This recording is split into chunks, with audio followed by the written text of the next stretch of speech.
તમે કેટલા બધા બુદ્ધિશાળી માણસો છો, તમારી સંસ્કૃતિને તમે નથી જાણતા, તમારી સંસ્કૃતિનું તમે જતન નથી કરતા.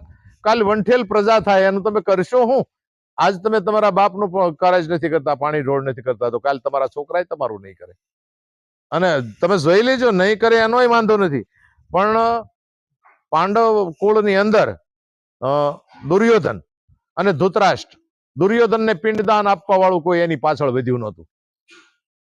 પિંડદાન એને ન પાણું 5000 વર્ષ સુધી એને માં ન મળી આ પૃથ્વી ઉપર. તમે વિચાર કરો, એને પૃથ્વી ઉપર તો કાયમ આવવું જ હતું, પણ 5000 વર્ષ સુધી એને માં ન મળી. 5000 વર્ષ પછી એને માં મળી અને બાળક તરીકે આ સૃષ્ટિ ઉપર જન્મ ધારણ કર્યો.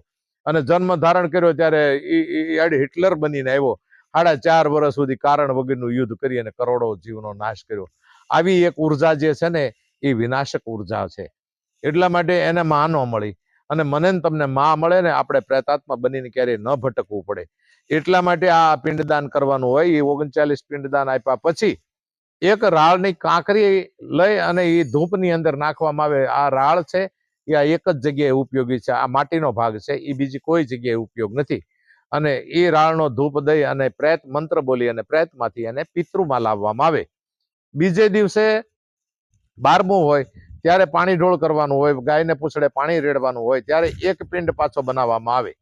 એ નાળિયેર જેવો, એના 3 ભાગ હોય. દર્ભની સળીથી 2 લીટા કરે એટલે 3 ભાગ થાય. એક પિંડ છે એ પરપિતાને આપવામાં આવે, બીજો પિંડ છે એ પોતાના પિતાને આપવામાં આવે, અને ત્રીજો પિંડ છે એ આપણે ત્યાં હાથમાં રાખવામાં આવે કે આ તમારે જો અમારી પાસે ફરી પાછું અમારા પરિવારની અંદર જન્મ ધારણ કરવો હોય તો એક પિંડ અમે અમારી પાસે રાખીએ છીએ, તો આપનું સ્વાગત છે, તમે અમારા પરિવારની અંદર જન્મ ધારણ કરી શકો છો. એટલા માટે આપણે ત્રીજી પેઢીએ એનું એ નામ રાખવામાં આવતું.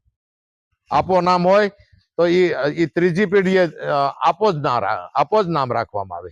અને આપણે કહીએ છીએ કે આ છોકરાની એક્શન તમે જોઈ લો, ફલાણા બાપુ જેવી હતી, ફલાણા ભાઈ જે માં જેવી હતી. દીકરીની એક્શન તો કે ફલાણી માં, પછી એની જ આવી છે, તો તમને ખબર જ નથી.